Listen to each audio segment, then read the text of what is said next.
지금 소유권 취득 원인을 보고 있습니다. 그 중에서 법률 규정에 의한 취득 원인을 보고 있죠. 소유권의 뜻 봤죠. 상린관계라는 게 하나 있다 그래서 주의, 투지, 토인권 같은데 소유권 취득 원인 중에서 법률 규정에 의한 소유권 취득 원인 중에서 이제 취득 씌워봤고요.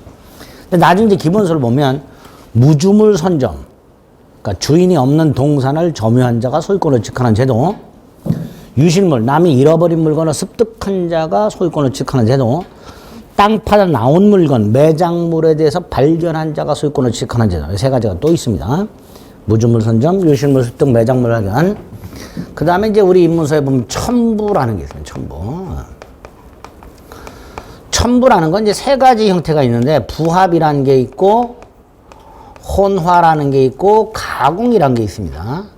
뭐 이게 어떤 건지 나중에 살펴보겠습니다. 일단 기본적으로 부합, 혼화, 가공은요. 기존에 있던 물건이 소멸하고요. 없어지고요. 새로운 물건이 만들어지는 형태가 첨부입니다. 기존에 있던 물건이 사라지고 새로운 물건이 만들어지는 형태가 첨부인데요.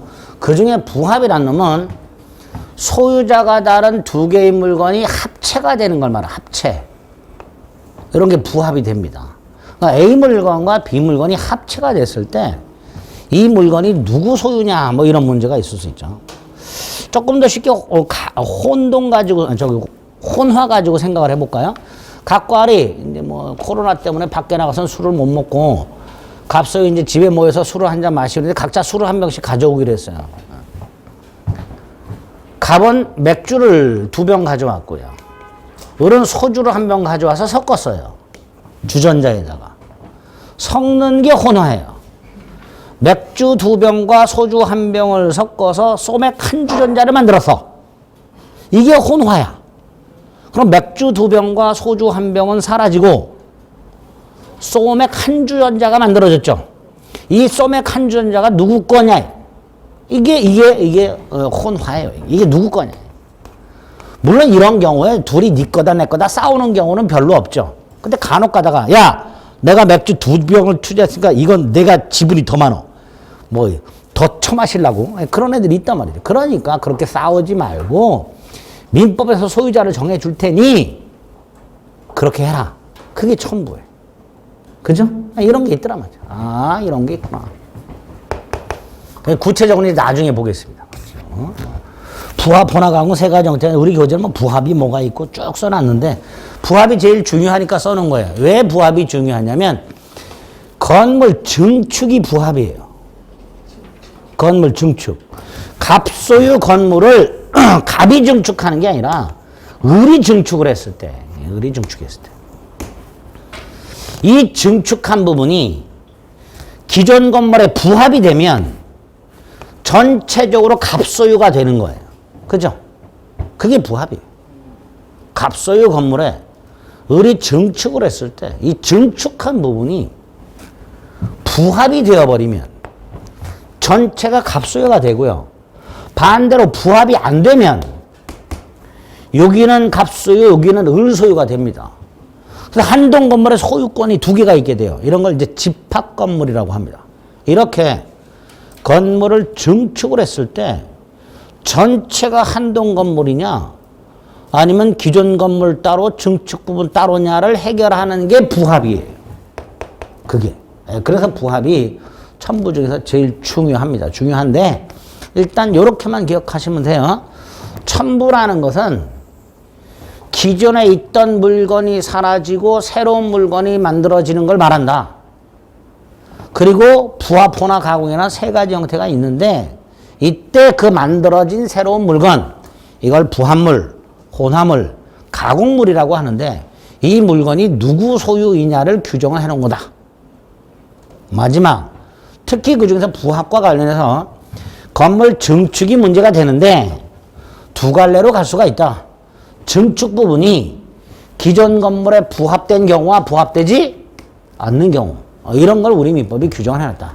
이제 그럴 때 나중에 전체적으로 부합이 돼서 한 동 건물로 취급하는가 아니면 각 부분을 따로따로 취급하는가 그걸 이제 나중에 염두에 두시면 됩니다. 아시겠죠? 끝. 넘어갑니다. 그 다음 이제 소유권에서 뭐 소유권에 기초한 물권적 청권이라고 아까 점유권에 기초한 물권적 청권 본 게 있었죠. 그거하고 비슷한데 조금 다른 내용들이 규정이 돼 있죠. 213조 소유물 반환 청구권과 214조 소유물 방해 제거 및 방해 예방 청구권이 규정이 돼 있습니다. 그죠? 언제 나중에 점유권 같이 한꺼번에 다시 볼 겁니다. 어쨌든 소유권에도 물권적 청권이라는 게 있더라. 반환, 방해 제거, 방해 예방. 됐죠? 자, 소유권에서 마지막으로 보셔야 될 게 공동소유라는 겁니다. 자, 요거 공동소유 우리 민법에 세 가지 형태가 있는데요. 그 세 가지 형태를 오늘 이제 구별하면 됩니다. 오늘. 어떤 게 다. 자, 일단 공동소유라는 건요. 물건이 한 개예요. 물건이 하나예요. 그리고 소유권도 하나예요. 물건이 하나고 소유권도 하나인데 소유자가 여럿이야. 그러면 하나의 물건, 하나의 소유권을 여러 사람이 쪼개서 갖고 있는 형태가 되겠죠. 그죠? 여러 사람이 쪼개서 갖고 있는 형태가 됩니다. 그러니까 어느 한 사람이 온전하게 하나의 소유권을 갖고 있는 게 아니에요. 하나의 소유권을 쪼개서 갖고 있는 형태를 공동소유라고 하는데 이때 이 수인, 여러 명의 소유자 사이에 어떤 관계가 있는가, 이 사람들 사이에 그 어떤 관계가 있는가에 따라서 공유, 합유, 총유 세 가지 공동소유 형태를 우리 민법이 만들어놨습니다. 일단 공동소유는 물건 하나고 소유권도 하나라는 거 잊지 마세요. 소유자가 여럿잇을 부립니다. 그 다음에 그 소유자들 사이에 어떤 관계가 있는가에 따라서 세 가지 형태로 나눠진다. 그 다음 합유하고 총유를 뺀 나머지가 공유입니다. 그 합유가 뭐고 총유가 뭔지 명확하게 이해하면 나머지는 다 뭐다? 공유다 라고 생각하시면 돼요. 그렇게 우리 민법이 규정을 해놨어요. 자, 그럼 먼저 합유하고 총유 먼저 생각을 해볼게요. 합유는요, 조합 관계의 조합원, 공동소유를 합유라고 합니다. 공동소유. 조합체, 조합원 공동소유. 조합체라고 합니다. 조합체의 조합원들의 공동소유를 합의라고 하는데 여기서 조합, 우리가 흔히 알고 있는 무슨 신용협동조합이라든가 노동조합이라든가 이런 거 생각하시면 안 됩니다. 우리가 흔히 알고 있는 노동조합이라든가 신용협동조합 같은 것들은 단체예요. 단체. 그죠? 근데 민법에서 말하는 조합은 조합계약관계라고 해서 조합과약관계라고 해서 단체가 아니라 조합계약관계에 있는 사람들인데 이 조합계약이 뭐냐? 동업. 이게 민법상 조합이에요. 단체가 아니라. 동업자들을 단체라고 보진 않죠. 갑과 을이 조합계약을 합니다. 조합계약이라 무슨 계약이라 했어요? 동업계약이라, 동업계약. 갑과 을이 뭘 동업하느냐? 폐차장을 동업해요. 갑은 운영을 굉장히 잘하고 을은 폐차 기술이 뛰어나. 그러니까 둘이 딱 동업을 하기로 약속을 했어. 그래서 돈을 모아가지고 폐차장, 땅을 사, 부지. 그리고 자동차 파쇄기를 사. 비싸죠? 이런 거. 이게 누구 거냐, 이거. 폐차장 부지하고 파쇄기 이런 게 누구 거냐 말이에요. 요게 갑과 을의 공동소유. 즉, 합유가 되는 거예요. 합유. 공유가 아니라. 동업관계에 있는 자들의 공동소유. 그리고 요 물건들을 뭐라고 부른다? 합유물. 이렇게 불러요. 자, 이때 합유는요, 공유와 뭐가 다른가를 좀 생각해요. 공유. 일단 합유는 동업을 하니까 투자금이 있겠죠? 그죠? 예를 들어 둘 다 1억씩 투자를 했어. 그래서 2억을 마련했어. 그거 가지고 땅 사고 파쇄기를 샀어. 그러면 당연히 각과는 투자한 액수만큼 자기 비율을 주장하겠죠. 그죠? 다시 말해서 지분이라는 거예요.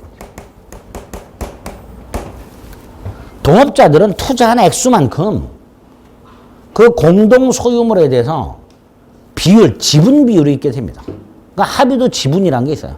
땅에 대해서 절반, 파쇄기에 대해서 절반 이렇게 지분이 존재하는데 이때 이 지분 함부로 처분할 수 있을까? 처분 자유라는 건 다른 동업자의 승낙 없이 지금 갑과 을이 각각 폐차장 부지나 파쇄기에 대해서 2분의 1의 지분을 갖고 있다. 2분의 1. 절반씩 투자했으니까 이때 갑이 이 2분의 1 지분을 을의 동의 없이 팔아먹는 게 처분 자유예요. 자, 을의 동의 없이 팔아먹을 수 있을까요? 없을까요? 없지요. 없지요. 지분을 갑이 팔아먹었다는 것은 을의 입장에서는 동업자가 바뀌잖아요. 그러니까 지분 처분의 자유가 있다 없다? 없다. 지분은 있으나 지분 처분의 자유가 없다. 이게 합의의 아주 큰 특징 중에 하나가 됩니다. 자, 일단 합의는 이렇게만. 조합체, 조합원 공동소유. 이해하자. 조합이란 동업관계를 말한다. 단체가 아니라.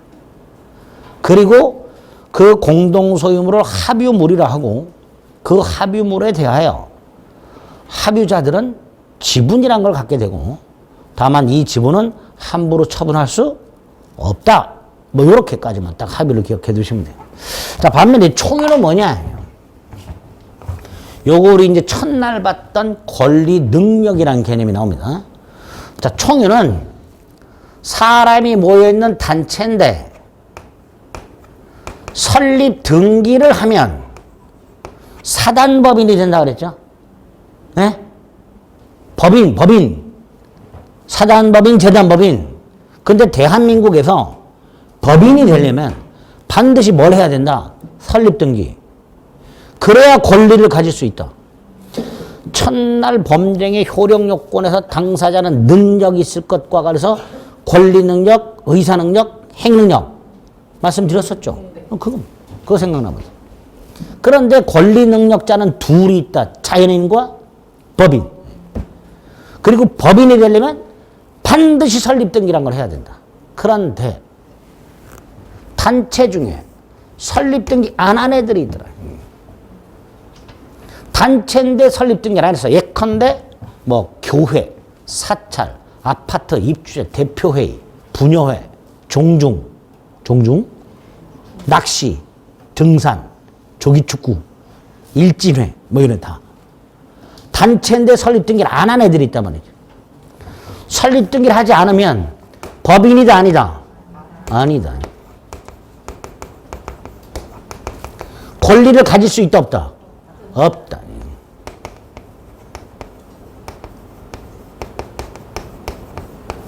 이렇게 되죠. 비법인 사단, 권리 능력 없는 사단이 돼요. 예를 들어서 무슨 학교? 동창회가 단체죠. 동창회라는 단체. 설립 등기를 안 했어. 비법인 사단이죠. 그런데 동창회비를 걷어서 동창회 건물을 샀어. 이 건물이 누구 소유냐? 이 건물에서 소유권을 누가 갖고 있느냐? 문제가 생기겠죠. 동창회가 만약에 설립 등기를 갖췄다면 법인이기 때문에 등기부에 소유권자 무슨 동창회, 사단법인 소유권자 무슨 동창회 이렇게 할 수가 있어. 그런데 얘가 설립 등기를 안 하면 권리 능력이 없기 때문에 얘는 소유권을 가질 수가 없어요. 그래서 부득 동창, 회원, 공동소유를 인정하게 됩니다. 이거를 총유로 하자. 비법인 사단의 구성원을 비법인 사장이 구성하는 건 사원이라고 합니다. 사원. 회사원을 말하는 게 아니에요. 동창회로 따지면 동창 회원들을 말합니다. 조기축구회로 따지면 조기축구 회원들을 말합니다. 이런 사람들이 사원인데요. 이런 비법인 사단 사원의 공동소유를 뭐라 하자? 총유라 하자. 자, 여기서 동창 회원들이 건물 사려고 돈을 모았겠죠. 어떤 사람 뭐 1,000만 원 낸 사람도 있고 뭐 100만 원 낸 사람도 있고 있을 거 아닙니까? 자, 그럼 이 사람들은 그 자기들이 낸 돈만큼 이 총유물, 건물 총유물이라고 합니다. 아까 이런 건 합유물이라고 그런다 그랬어요. 이건 총유물이라고 합니다. 이 총유물에 대해서 자기가 낸 돈만큼, 회비만큼 지분이란 게 있을까요, 없을까요? 지분. 없어요. 즉, 총유는 다른 공동소유와는 달리 지분이라는 것 자체가 존재하지 않습니다. 이유를 생각해 볼까요? 이 건물요, 원래요, 얘 거예요. 사람들 얘기하잖아. 저거 우리 동창의 소유다 그러잖아요. 저거 우리 회원들의 총유다 그래요? 그냥 동창회 소유다라고 얘기하잖아요. 그죠? 일반적으로. 다시 말해서 이 건물은 동창회 소유예요. 그런데 동창회가 설립등기를 하지 않아서 소유권을 가질 수가 없으니 부득 법에서 회원들 공동소유로 만들어놨을 뿐 실질적으로 회원들에게 각각의 지분권까지 인정한 것은 아니란 말이죠. 그래서 총유는 지분이란 게 존재하지 않습니다. 이게 총유의 특징이 됩니다. 자, 이렇게 동업자들 공동소유, 비법인 사단 공동소유를 뺀 나머지 그게 뭐가 된다? 공유. 자, 공유는 어떤 게 있을까? 갑이 A 토지를 갖고 있다가 사망을 했는데 자식이 둘이 있어. 상속되겠죠?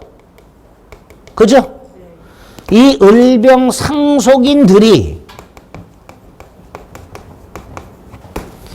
사망한 갑이 갖고 있던 A 토지를 상속을 통해서 공동으로 소유하게 되는데, 상속인들이 공동으로 소유하게 되는데, 이때 상속인들 동업계약한 적 없고 단체 구성은 아니잖아. 그러니까 공유 이렇게 되죠. 그냥 여러 사람이 지분에 의하여 물건을 공동으로 소유하는 형태. 그 공동 소유자들 사이에 아무런 계약 관계가 존재하지 않을 때 이런 걸 뭐라 한다? 공유로 한다. 이렇게 됩니다. 당연히 공유는 지분이 존재할 것이고, 이게 총유와 다른 점. 두 번째, 동업계약처럼 상대방을 믿고 계약한 게 아니죠. 아무런 인적 결합이 없어요. 그러니까 이 지분을 얼마든지 처분하는 자유가 있단 말이죠. 다시 말해서 공유자들은 다른 공유자와의 협의 없이도 자신의 지분을 얼마든지 팔아먹을 수 있다. 그래서 합의와 다르다. 총유와 다른 점 지분이 있다. 합의와 다른 점 지분 처분 자유가 있다. 이렇게 조금씩 달라지게 법률관계가 만들어지게 됩니다. 어쨌든 이런 걸 공유로 한다. 됐죠? 세 가지 형태만 기억하시면 돼. 201페이지 서설에 2인 이상이 한 개의 소유권을 공동으로 소유하는 관계를 공동소유로 하고 그 주체들 사이의 관계에 따라서 세 가지 형태가 있더라. 먼저 양가를 본 공동소유자 사이에 아무런 인적 결합이라든가 단체 통제가 없이 그냥 공동소유하는 형태.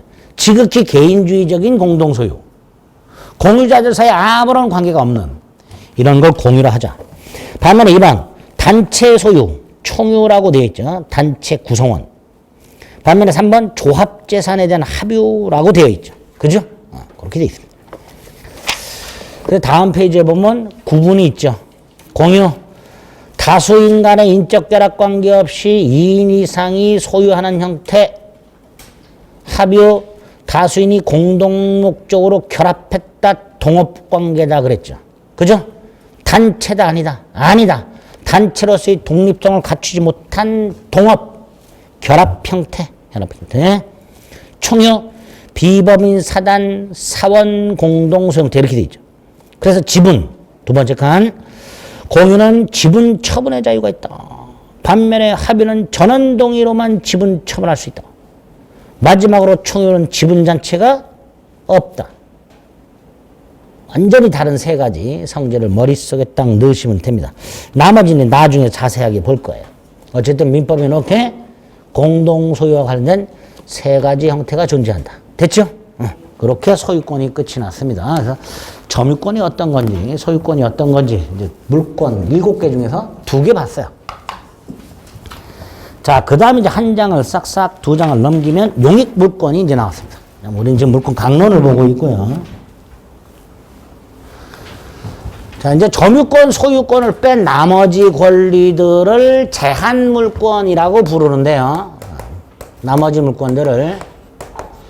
여기서 제한이라고 되어 있으니까 뭘 제한하는가에 문제가 생기죠. 그죠? 소유권을 제한합니다. 그런데 소유권은 아까 물건을 사용하고 수익하고 처분하는 거라 그랬죠. 그죠? 그 중에서 요거를 제한, 요거. 소유권을 제한하는 제한 물권이 있는데 그 중에서 요거를 제한하는 거, 요게 용익 물권이에요. 그래서 용익 물권은요, 타인 소유물을 사용 수익하는 권리예요. 타인 소유물을, 내게 아니라 남의 물건을 사용 수익하는 권리예요. 그러니까 용익물권자가 물건을 사용 수익하고 있는 동안에 소유자는 사용 수익할 수가 없습니다. 그러니까 소유자의 사용 수익이 제한이 됩니다. 두 번째, 우리나라에서 용익물권은 부동산 용익물권만 존재하고요. 동산 용익물권은 없습니다. 부동산에 관한 용익물권만 존재합니다. 여기서 부동산은 뭐죠? 토지하고 건물이죠. 그죠? 결국 용익물권은 타인 토지 또는 타인 건물에 관한 권리입니다. 동산에 관한 용익물권 없다. 그리고 총 3가지가 있습니다. 지상권, 지역권, 전세권 이렇게. 자, 여기서 벌써 요 두 놈은 땅지자를 쓰고 있죠. 타인 토지를 객체로. 지상권, 지역권은 타인 토지만을 객체로. 반면에 전세권은 타인 토지도 되고 건물도 됩니다. 이게 객체가 되는 거예요. 어쨌든 이렇게 용익물권은 타인 부동산을 일정 기간 사용 수익하는 권리고요. 이 권리가 내용이 겹치는 부분도 있긴 있으나 완전히 다른 물권이라는 걸 전제로 정리를 해 나가셔야 됩니다. 자, 그럼 먼저 지상권이라는 권리가 뭐냐? 땅 지자 위 상자를 씁니다. 이렇게 지상권. 자, 그럼 지상권이란 게 뭐냐? 우리 민법 279조에서 규정을 딱 만들어 놨어요. 206페이지에 보면. 자, 지상권이란 타인 토지를 사용 수익하는 권리야. 그런데 목적을 딱 정해놨어요. 타인 토지에서 건물, 공작물, 수목을 소유하기 위하여 건물이나 공작물이나 수목을 소유하기 위하여 타인 토지를 사용 수익하는 권리, 이게 지상권이에요. 그러니까 남의 땅을 사용 수익하기는 하는데 목적이 딱 정해져 있습니다. 건물, 공작물, 수목 소유. 여기서 공작물은 주차 타워 같은 거 뭐 생각해 주시면 돼요. 주차 타워 같은 거. 수목은 나무 생각하시면 되고요.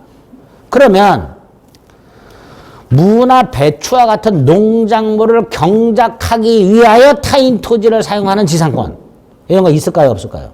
없죠. 벌써 딱 제한해 놨다니까. 건물, 공작물, 수목 소유 이렇게. 특히 우리나라는 토지와 건물을 별도의 부동산으로 취급한다고 그랬죠. 자, 갑이 땅을 소유하고 있고요. 이 땅에 을이 건물을 지어서 건물을 소유할 수가 있어요. 이렇게. 갑 소유 땅, 을 소유 건물이 존재할 수가 있어요. 근데 이 건물이 만약에 갑의 승낙 없이 무단으로 지어진 건물이라면 당연히 이 건물은 갑에 의해서 철거되겠죠. 갑이 철거하라 그럴 거 아닙니까? 그렇죠? 그러니까 철거가 안 되려면 을은 이 땅에 대해서 뭔가 권리가 있어야 될 거예요. 그죠? 그래서 마련된 게 뭐다? 지상권이다. 토지와 건물이 별도의 부동산으로 취급한 우리나라에서 꼭 필요한 권리가 됩니다. 지상권이. 물론 이런 지상권을 설정하지 않고 갑을 사이에 토지 임대차 계약을 해도 돼요. 토지 임대차 할 수 있죠? 예? 을이 저 땅을 돈 주고 빌릴 수도 있어요. 토지 임대차 계약. 지상권과 임대차가 뭐가 다르냐? 달라요. 어떻게 다른지 나중에 말씀드립니다. 근데 어쨌든 지상권을 통해서 달성하고자 하는 목적을 을은 굳이 지상권을 취득하지 않고 갑과 토지 임대차 계약을 통해서 할 수도 있고요. 나중에 보시는 토지 전세권을 통해서 할 수도 있습니다. 있습니다. 얼마든지 다른 계약 관계, 다른 권리들로 할 수도 있는데 지상권은 목적 자체가요. 목적 자체가. 건물, 공작물, 수목 소유 목적으로 타인 토지를 사용식하는 권리를 지상권이라고.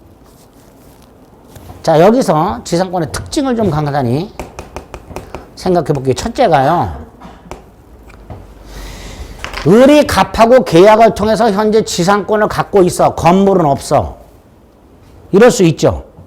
갑과 계약을 하고 을이 현재 갑의 땅에 지상권을 갖고는 있지만 아직 건물은 짓지 않았어. 그래도 을은 지금 갑의 땅에 지상권을 갖고 있어. 무슨 뜻일까요? 건물이 없어도 지상권은 성립할 수 있다. 이런 뜻이죠. 즉 이런 걸 싸잡아서 지상물이라고 하는데요. 지상물이 현재 존재해야 한다. 이건 지상권의 요건이 아니다. 지상물이 없어도 지상권은 성립한다. 이게 첫 번째. 두 번째, 지료 꼭 줘야 될까요? 을은 땅 사용료를 갑에게 꼭 줘야 될까요? 안 줘도 될까요? 안 줘도 돼요. 갑이요, 을한테. 야, 그냥 써. 라고 할 수도 있습니다. 아까 279조에 지료를 지급하라는 말이 없어요. 그죠? 그러니까 지상권은 지료를 지급하는 유상지상권도 있을 수 있고요. 지급하지 않는 무상지상권도 있을 수 있습니다. 이걸 이렇게 말을 해요. 지료 지급은 지상권의 요소가 아니다. 이렇게 말을 합니다. 특징 두 개 벌써 본 거예요.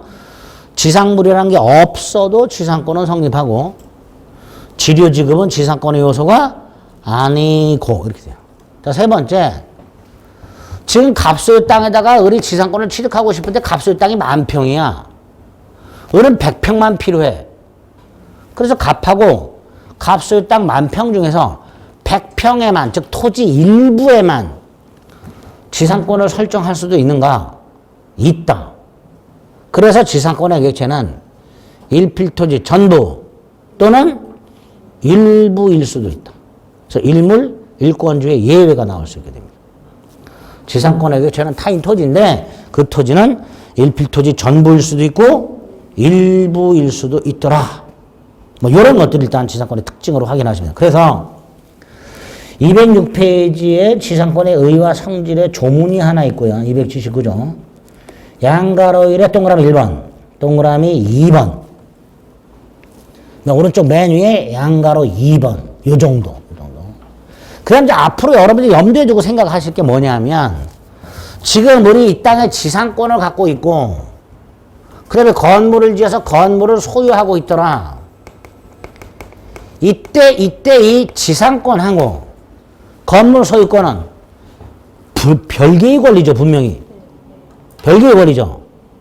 따라서 따로 팔아먹을 수 있다 없다? 있다. 을은 건물만 팔아먹을 수도 있고 지상권만 팔아먹을 수도 있다. 이렇게 되죠. 별개의 권리니까. 그죠? 그래서 우리 대법원에 의하면 지상권자와 지상물 소유자가 반드시 일치해야 되는 것은 아니다. 이렇게 돼요. 예를 들어서 갑소유 땅에 을이 지상권을 갖고 있어요. 이 상태에서요, 을이 이 땅을요, 병에게 임대할 수가 있어요. 지상권의 효력 중에 하나가 지상권자는 존속기간 내에 땅을 임대할 수 있다. 잘 생각해 보세요. 자, 지상권을 계약하면서 존속기간을 만약에 10년으로 해놨다. 그럼 10년 동안 오로지 을이 사용 수익하는 거잖아요. 그러니까 을은 자기가 사용해도 되고 다른 사람한테 차임받고 사용할 수 있게 할 수도 있게 됩니다. 그러니까 이 상태에서 병이 건물을 지으면 갑소유 땅에 지상권자는 을이고 건물 소유자는 병. 이런 경우도 얼마든지 있을 수 있게 됩니다.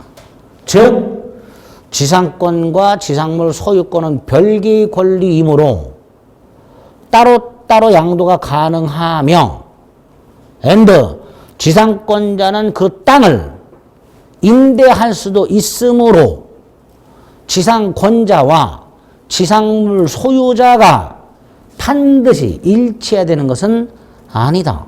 이런 특징들이 나옵니다. 왼쪽 맨 밑에. 동그란 한 번에 맨 밑에. 마지막 줄. 그런 것들을 지상권 특징에서 이해를 해 주시면 됩니다. 됐죠? 자, 두 번째. 세 번째. 자, 이런 지상권이란 권리를 어떻게 손에 넣는가? 또 나와, 취득원인. 두 개가 있어. 뭐하고 뭐? 법률 행위와 법률 규정. 제가 첫날 아주 중요하다고 지들이 터져라 얘기했죠. 권리 취득 원인, 법률 요건 두 개. 법률 행위와 법률 규정. 법률 행위는 뭐예요? 계약. 토지 소유자와 지상권을 취득하려는 자 사이에 지상권을 설정한다 그래요. 지상권 설정 계약이란 걸 합니다.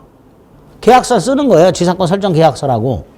이 땅의 지상권을 설정하는, 지상권을 만드는 그런 계약을 지상권 설정 계약이라고 해요. 그리고 두 번째, 법률행위죠. 부동산 물권이죠. 지난주에 봤던 186조가 적용이 돼요. 따라서 뭐 해야 돼요? 등기. 지상권 등기. 갑소유 토지 등기부에 갑구와 을구가 있는데 을구에다가 지상권자 을 이렇게 등기를 해야 돼요. 이렇게 토지 소유자와 지상권을 취득하려는 자 사이에 지상권을 설정하기로 하는 계약을 하고 플러스 지상권 등기를 함으로써 취득하는 경우가 하나 있고 법률 규정 187조 지상권자가 사망을 해. 그럼 이 지상권 어떻게 될까요? 상속되겠지. 상속되겠죠. 상속 등을 통한 취득도 있을 수 있다. 187조. 그런데 여기에 또 법정 지상권이라는 게 있고요. 나아가 대법원 인정돼요. 관습법에 의한 지상권이 있어요. 법에서 인정하는 지상권이 있고요. 대법원이 인정하는 지상권. 이 관습법에 의한 게 분명, 기지권, 관습법에 의한 법정상권이에요. 이런 게 있어요. 이게 이제 그지같이 어려워요. 이게 대법원 판례. 이건 다 대법원 판례예요. 자, 지상권 취득 원인 중에서 법률 규정에 한 취득 원인 중에서 이 두 놈이 아주 중요합니다. 아주 중요합니다.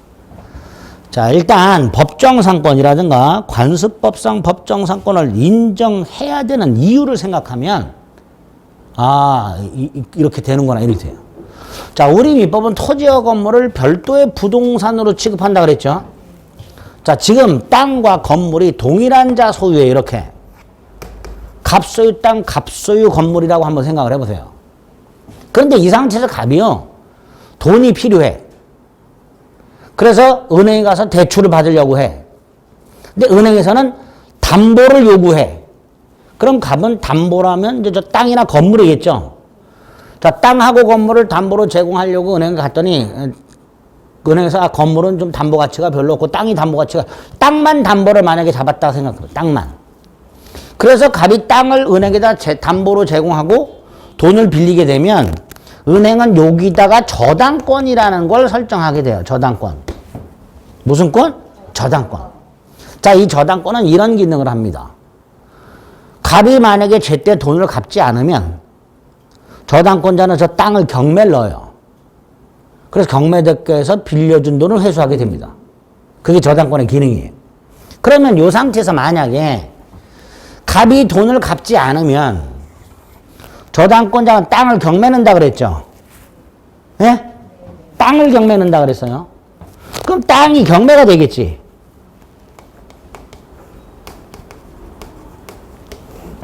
그죠? 그래서 그 결과 토지와 건물의 소유자가 달라지게 됩니다. 달라졌죠? 자, 이때 토지 소유자 병과 건물 소유자 갑 사이에 무슨 계약이 있어요, 없어요? 땅 사용 계약 없죠. 그럼 결과적으로 저 갑 소유 건물은 무단 건물이 되어버려요. 무슨 건물? 무단 건물. 갑하고 병이 무슨 계약한 적 없잖아. 무슨 임대차 계약한 적 없고 지상권 계약 따로 한 적 없고. 결과적으로 이 상태가 되면요, 이 건물은 무단 건물이 되기 때문에 철거가 돼야 됩니다. 이때 이 건물 아깝다, 살려보자. 그래서 법이 갑에게 지상권을 줘요. 이게 법정지상권이에요. 즉 갑이요, 토지 소유자하고 지상권 설정 계약을 맺은 바가 없어. 하지만 법에서 갑에게 지상권을 줘. 그래서 건물 철거를 막게 해.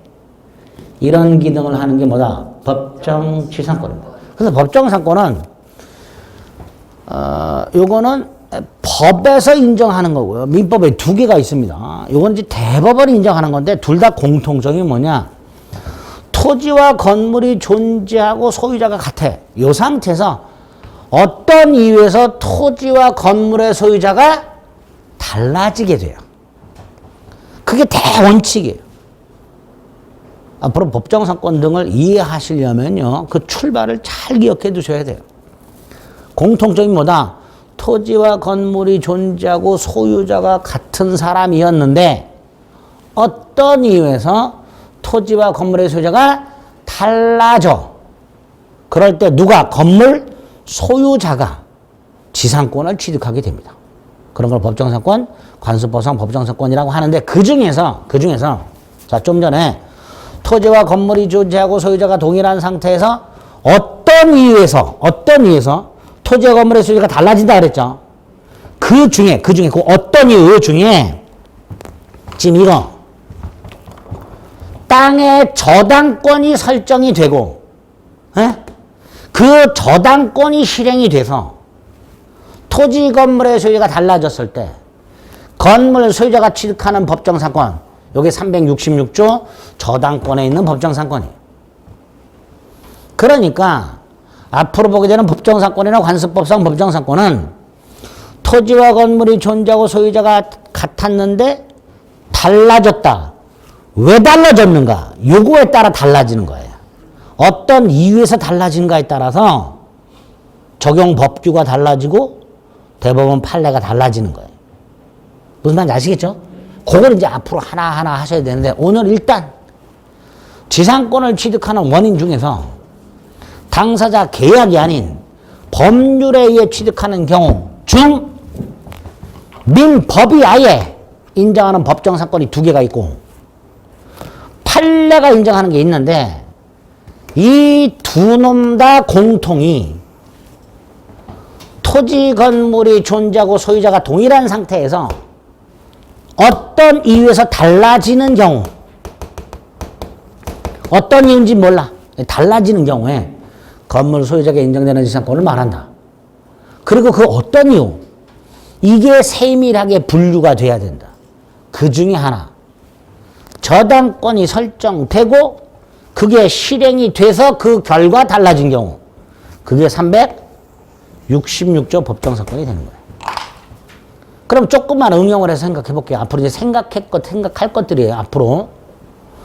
지금 366조 법정사건이 인정이 되려면 토지 건물이 존재하고 그 다음에 저당권이 설정돼야 되잖아요. 그럼 이런 경우 갑소유 나대지가 있어요. 나대지가 뭐예요? 건물이 없는 땅. 이걸 담보로 돈을 빌리고 저당권을 설정해요. 먼저 땅을 담보로 제공하고 돈을 빌려. 그 돈으로 건물을 지어. 이렇게. 근데 건물이 분양이 안 돼서 돈을 못 갚았네. 그래서 저당권자가 땅을 경매를 넣었어. 토지와 건물의 소유자가 달라졌죠. 법정 사건 인정될까요? 안 될까요? 안 된단 말이죠. 철거된단 말이죠. 왜? 366조 다시 한번 토지 건물이 있고 소유자가 동일한 상태에서 저당권이 설정이 돼요. 그래야 법정 사건 인정이 돼요. 근데 이 경우에는 건물이 없는 땅에 먼저 저당권이 설정되고 건물이 지어졌잖아요. 이 경우에는 법정사건 인정 안 되니까 건물이 철거가 된단 말이죠. 이런 것들에 대한 대법원 판례를 여러분들이 나중에 그 요건 가지고 하나하나 구별해 나가셔야 되는데 양이 그지같이 많고 비슷비슷해. 그래서 제가 강의는 하지만 찍자 나오면 뭐 이런 생각으로 했구나. 어쨌든 이렇게 법률 규정에서 지상권을 취득하는 경우가 있게 됩니다. 자, 네 번째. 지금 이 용익물권은 남의 물건을 사용 수익한다 그랬죠. 또 용익물권은 아니지만 남의 물건을 사용 수익하는 계약관계라는 게 따로 있어요. 임대차 같은 것들, 주택임대차 같은 것들, 상가건물 이런 것들도 남의 물건을 사용하죠. 다만 그런 놈들은 용익물권처럼 직접 사용하는 게 아니고요. 임대인한테 사용을 청구하는 계약관계예요. 용익물권은 직접 사용하는 거예요. 임대차는 사용을 청구하는 관계입니다. 조금 다르죠. 근데 어쨌든 용익물권을 포함하여 용익계약관계, 임대차관계 공통적으로 남의 물건을 사용 수익하다 보니까 당연히 계약 기간에 문제가 생겨요. 언제부터? 언제까지 사용 수익하는가? 이 기간을 존속기간이라고 합니다. 무슨 기간? 존속기간. 계약기간이라고 생각하시면 돼요. 그 다음에 기간이 끝났어요. 재계약 문제가 있을 수 있죠. 그죠? 기간이 끝나면 당사자가 뭐 헤어질 수도 있지만 재계약할 수도 있잖아요. 그 재계약을 갱신이라고 합니다. 이렇게 남의 물건을 사용 수익하는 권리나 남의 물건을 사용 수익하는 임대차 계약 관계는 공통적으로 계약 기간과 재계약에 문제가 생기기 때문에 이걸 민법이 따로 규정을 해놨어요. 대원칙은요, 존속기간이나 갱신은 당사자가 원칙적으로 자유롭게 정하고 자유롭게 할 수 있어요. 기간도 자유롭게 정하고 재계약도 자유롭게 할 수 있어요. 그게 원칙이야. 그런데 일정한 제한을 가하는 것들이 있어요. 그걸 민법에 규정을 해놨어요. 그게 5군데 나와요. 우리 민법에. 지상권, 전세권, 민법상 임대차, 주택임대차, 상가건물 임대차. 5군데 나옵니다. 지상권, 전세권, 민법상 임대차, 주택 임대차, 상가 건물 임대차. 요 5군데에 존속기간과 갱시에 관한 규정이 있더란 말이에요. 규정. 다시 한번 원래 당사자들이 기간을 자유롭게 정할 수 있고 계약도 당사자들이 얼마든지 자유롭게 재계약을 할 수 있어. 그런데 우리 민법은 요 5군데에 따로 존속기간 및 갱신에 관한 제한 규정들을 두고 있단 말이죠. 그 규정들이 비슷한 듯 달라. 이 5개가. 그래서 처음에 할 때부터 지사권 할 때, 전세권 할 때부터 정확하게 암기를 해두지 않으면 이건 암기의 문제예요. 나중에 가면 5개가 뒤섞여서 그놈이 그놈 같아집니다. 시험 보러 가는 그날까지 헷갈려요. 정확하게 구별하실 생각해야 돼요. 자, 일단 먼저 우리 민법이 존속기한 및 갱신에 관한 규정을 두고 있다 그랬죠. 그 규정이 먼저 존속기한은 크게 2가지 형태가 있어요. 하나가 최장 존속기간이 규정되는 게 있고요. 또 하나는 최단 존속기간이 규정되는 게 있어요. 2가지 용이 있어요. 민법의 규정이. 먼저 최장은요. 조문이 이렇게 돼 있어요. 기간을 정할 수 있다. 니들이 계약 기간 정할 수 있어. 그런데 몇 년을 넘지는 못해. 이게 최장 존속기간이에요. 니들이 기간은 계약 기간은 뭐 1년, 2년, 3년 얼마든지 자유롭게 정할 수 있어. 그런데 몇 년은 넘지 말아라. 이걸 최장 존속기간이라고 합니다. 반면에 최단도 마찬가지야. 니들이 자유롭게 정할 수 있어. 그런데 적어도 요 기간 이상이어야 돼. 즉 몇 년보다 짧게 못해. 이게 최단. 몇 년을 넘지 못한다. 최장. 몇 년보다 단축하지 못한다. 최단. 이렇게 2가지 형태가 있어요. 자, 그 중에서 이때 지상권은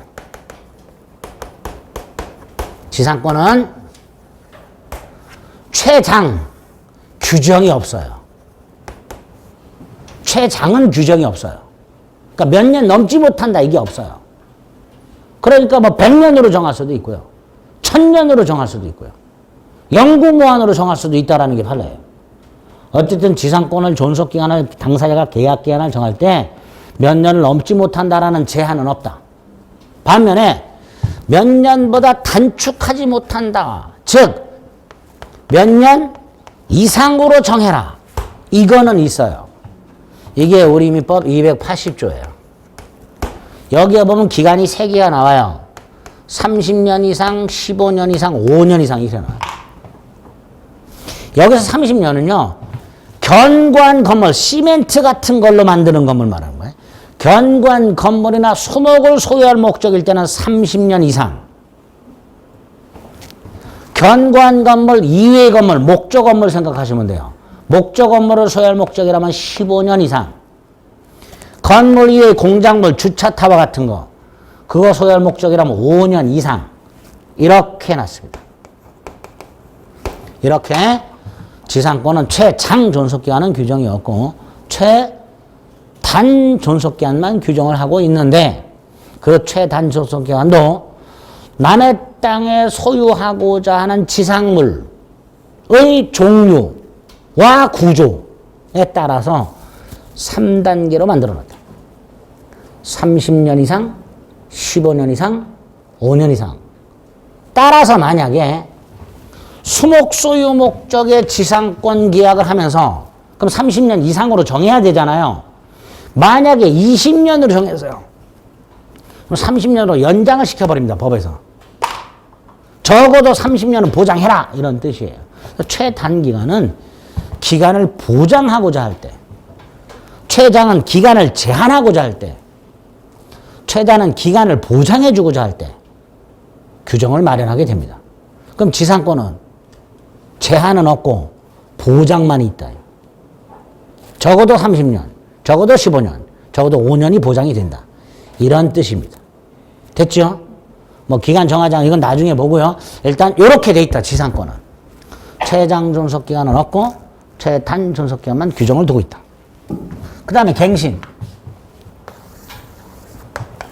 이것도 갱신 방법이 크게 4가지가 있어요. 그 중에 민법에 있는 게 3가지. 민법에 있는 게 3가지가 있고 특별법에 있는 게 하나가 있어요. 여기서 말하는 특별법은 주택임대처분법, 상가건물임대처분법 말합니다. 어쨌든 당사자가 계약을 갱신, 재계약을 하는 방법이 특별법까지 포함해서 토탈 4가지가 있습니다. 4가지가. 자, 그 중에 가장 기본이 되는 게 당사자가 만나가지고 합의로 갱신하는 거. 예? 이게 가장 기본이죠. 합의 갱신이 가장 기본이에요. 이걸 약정갱신이라고 해. 이게 하나 있고요. 합의갱신, 약정갱신. 계약기간이 끝날 때쯤 또는 끝나고 나서 둘이 만나가지고 한쪽이 재계약합시다. 상대방이 그럽시다. 그게 이거죠. 가장 깔끔하겠죠. 이게 하나 있어요. 또 하나는 묵시의 갱신이라고 법정갱신이라고 부르는데요. 우리가 흔히 말하는 자동갱신 말입니다. 무슨 뜻이죠? 이러이러한 경우에 갱신한 것으로 본다. 우리 스마트폰에서 무슨 결제 같은 거 이렇게 해놨을 때 자동 결제 해두면 거기 밑에 뭐라 그랬어요? 이때까지 해지하지 않으면 갱신된 걸로 합니다. 이렇게 써놨죠. 법에서 정한 일정한 요건을 갖추면 갱신한 것으로 간주. 그걸 묵시갱신, 법정갱신. 우리가 흔히 말하는 자동갱신. 자동갱신이라는 말은 잘 안 써요. 묵시갱신이나 법정갱신이 정식 명칭입니다. 이런 방법이 하나 있고요. 3번째가 갱신의 간접적 강제라고 해서 심리적 강제라고 해서 갱신을 해줘야 돼. 안 하면 괴로워. 나는 갱신해주고 싶지 않아. 재계약하고 싶지 않은데 갱신을 안 해주면 괴로워 내가. 그래서 어쩔 수 없이 그러니까 그거야. 괴로움을 참더라도 계약 안 하는 경우가 있을 수 있어요. 괴로움을 참더라도. 근데 안 해주면 괴로워.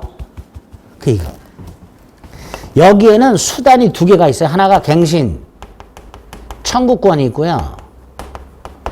또 하나가 지상물 매수 청구권이에요. 이 2개가 결합이 돼 있어요. 조금 이따 말씀을 드릴 거예요. 마지막으로 민사특별법, 주택임대차나 상가건물임대법 보면 임차인의 갱신 요구권에 의한 갱신이 있어요. 갱신 요구권. 갱신 청구 아니고요. 갱신 요구권. 근데 이 갱신 요구권은 어떤 거냐? 임대인한테 정당한 이유가 있으면 거절할 수 있어요. 임차인의 갱신 요구를 정당한 이유가 있으면 임대인은 거절할 수 있어요. 그런데 여기서 이걸 규정해 놨어요. 법에서. 정당한 이유를 법에서 규정해 놨어요. 즉 임차인이 갱신 요구했을 때 임대인은 법에서 정한 요게 있을 때만 거절할 수 있어요. 법에서 정한. 이게 없으면 거절 못해. 재계약을 해줘야 돼. 이런 걸 갱신 요구에 의한 갱신이라고. 어쨌든 이렇게 재계약을 하는 방법이 총 4가지가 있다. 4가지. 자, 그러면 지상권에는 어떤 게 있을까? 지상권은 이거 얼마든지 할 수 있어요. 약정갱신? 법정갱신 없어요. 지상권에는. 감사해야 돼요. 지상권에는 약정갱신 있고 그건 당연한 거고 이건 없어. 이건 특별법에 있는 거니까 당연히 없겠죠. 요게 있어요. 283조. 지상권의 갱신 청구권 및 지상물 매수처권. 자, 이런 거예요. 갑소유 땅에 을이 지상권에 기초하여 건물을 소유하고 있어요. 존속기한을 처음에 정했는데 30년을 딱 정했어요. 견고한 건물 30년 이상이라고 그랬잖아요. 30년을 딱 정했어요. 법에 딱 맞게. 물론 30년 이상으로 할 수도 있지만 일단 30년으로 정했어. 자, 30년이 됐어. 근데 건물이 남아있죠, 지금. 을소의 지상물이 남아있어. 이때 을. 계약을 연장하지 않고 건물 철거하고 토지를 반환하고 그럴 수 있죠. 또 하나는 재계약하고 싶을 수도 있죠. 건물이 아직 있으니까. 그래서 지상권의 존속기한이 끝났고 30년이 됐고 지상권 자소에 건물이 남아있는 상태에서 을이 갑에게 갱신해 주세요 청구해요. 근데 원래 갱신해 달라고 청구했을 때 갑이 싫으면 노 하면 그만이잖아요. 그죠? 만약에 갑이 오케이 하면 이걸로 가는 거고요. 을이 갱신을 청구했을 때 갑이 오케이 그러면 이걸로 가는 건데 만약에 갑이 거절을 해 이거를 갑 거절할 수 있죠. 아 싫어. 야 네가 30년 썼으니까 이제 내가 땅 쓸 거야. 거절할 수 있어야 돼요 얼마든지. 그런데 이걸 거절하면요 을은 저 갑에게 건물을 사라고 할 수 있어요. 철거하지 않고.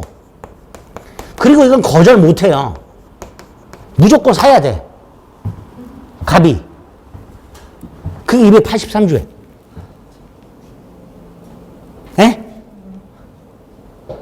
을이 갑에게 갱신해 주세요.